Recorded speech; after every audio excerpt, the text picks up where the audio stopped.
It always seems impossible until it's done. Namaskar, welcome to Next IS. I hope you are doing well. In this video, we are going to cover major headlines of the Hindu, Indian Express, and Press Information Bureau. So, without wasting any time, let's start today's discussion. And here, first article focuses upon Operation Chakra, which was launched by the Central Bureau of Investigation to combat cyber-enabled financial crimes and fraud.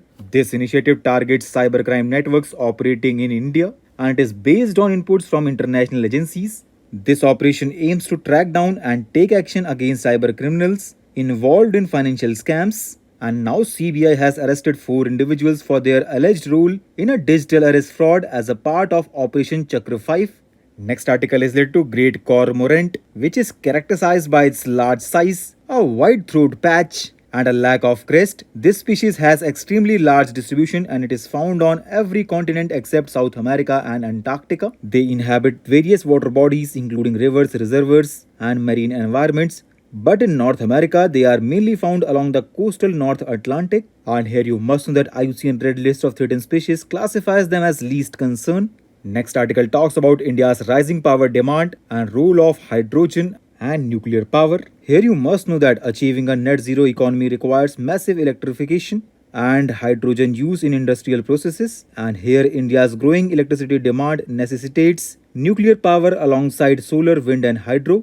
The government of India aims for 100 gigawatt of nuclear capacity by 2047.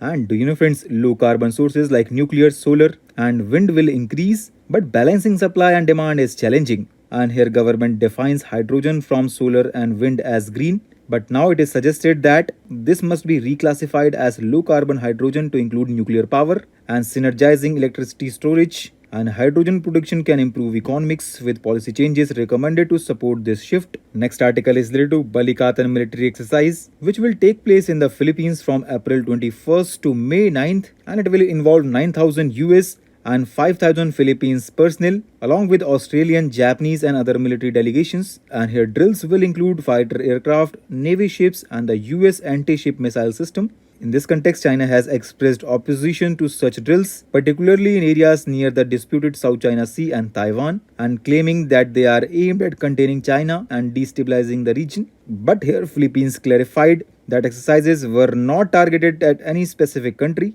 Next article is related to Surat Emission trading scheme, which was launched in 2019 and is the world's first market for trading particulate matter emissions. And now it has successfully reduced pollution by 20 to 30% among participating industries while lowering compliance cost by 11%. Here you must know that this scheme allows plant to buy and sell permits for particulate matter emissions, which encourages them to stay within pollution limits. Now the next and last headline talks about India-European Union relations. And it is in the news because now India is exploring an early harvest trade agreement with the European Union to fast-track core trade issues ahead of a full trade agreement. This approach focuses on areas of mutual trade interest while delaying complex issues. Here you must know that a similar strategy is being used in talks with the US.